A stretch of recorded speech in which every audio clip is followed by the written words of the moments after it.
Okay, started the blizzard out there. I just stuck my head out now. It is really, really cold. It's very, very windy. I'm hoping Maggie doesn't have to go out a lot today. And brr, I'm gonna get inside. I'll keep giving you updates. It's about 8:30 in the morning. Okay, as I told you, it is 4:30ish now. We have quite a bit of snow. Maggie doesn't want to go out. She's right there. It goes up to her belly, the new snow. I don't have a clue how much we've got because the wind has been terrible. But now we can see the road way down there. Ooh, we couldn't see the wind before.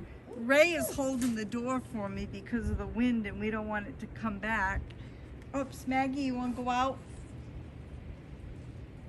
I was blocking the way so Maggie couldn't get out the door.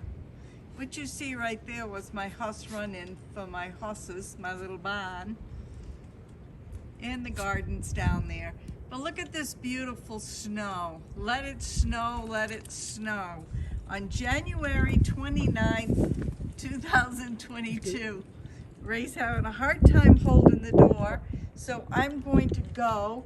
And my purple Willie gig, pink one, is over there. Whoops, it's gonna change directions now. Can you see it? Can you see it blowing? Okay, guys, we'll catch you next time. And have a great day. You never know what's gonna be on my videos. Bye now.